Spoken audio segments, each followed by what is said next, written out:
Thank you. Senator Kaine.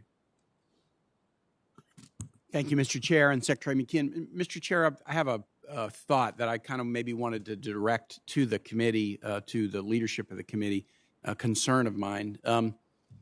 In discussions about Afghanistan in this committee and the Armed Services Committee, there's analysis, as there should be, about the withdrawal and was it planned correctly. But I've not yet in any of my committees, and I'm not aware of it really happening in the Senate, of significant discussions in committee hearings about maybe the most pressing issue with respect to the Afghanistan withdrawal. We have brought tens of thousands of Afghans safely into the United States. They're in New Jersey, they're in Virginia, they're in New Mexico, they are in Indiana, they're in Wisconsin. I have visited two of the sites in Virginia. Quantico has about 5,000 Afghans on its base right now. Fort Lee has about 2,000. Fort Pickett has about 10,000.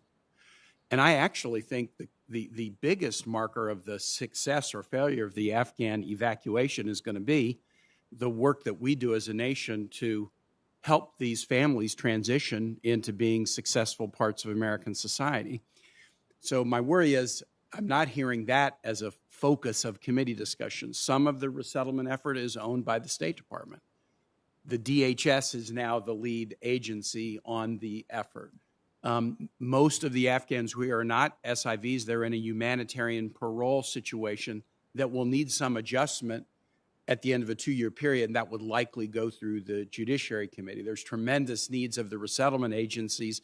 Those would likely be handled via appropriations. But I'm kind of wondering, from a Senate oversight of this critical mission going forward, I'd love it if this committee might have a hearing about the resettlement effort looking forward and what we're going to do for these families, or a number of the committees doing it together, because I think this is absolutely critical. When I went to Fort Lee at the end of August, right at the beginning of the evacuation, the plan at that time, and families were being told this, is that they might be on a military base for 10 days to 2 weeks.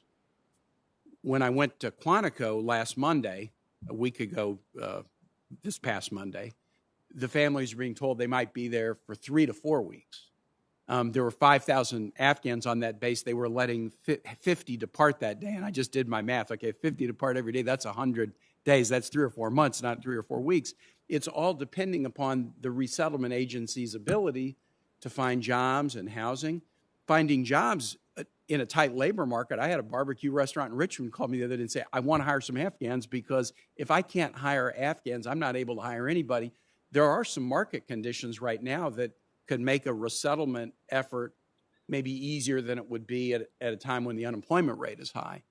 But I'm just worried in the discussions about Afghanistan that we've had beginning in late August to now, I don't see a kind of organized discussion with a big spotlight on what do we need to do to successfully enable tens of thousands of Afghans to resettle and lead productive lives. And again, I don't know whether the Foreign Relations Committee is the right venue for that, or would it be HISCAC, or would it be Judiciary, or would it be, appropriations? But I'm feeling a compelling need that we should be about it, because that work is going to be so tough.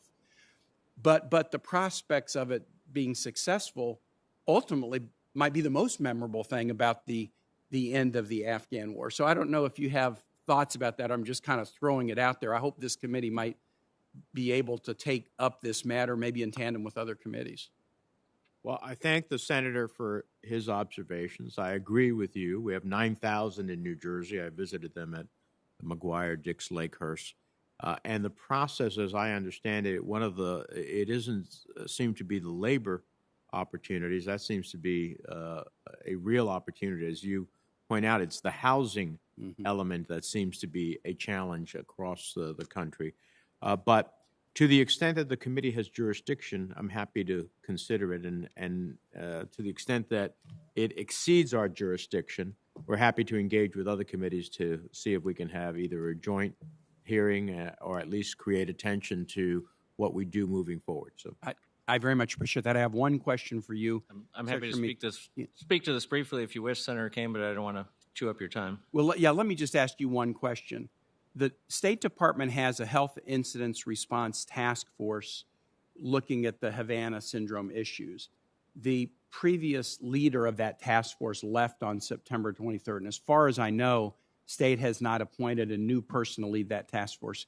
If I'm correct about that, can you tell me that you will get a good director running that task force ASAP? As I told Senator Shaheen, the Secretary is expected to make an announcement about a new coordinator in the next day or two.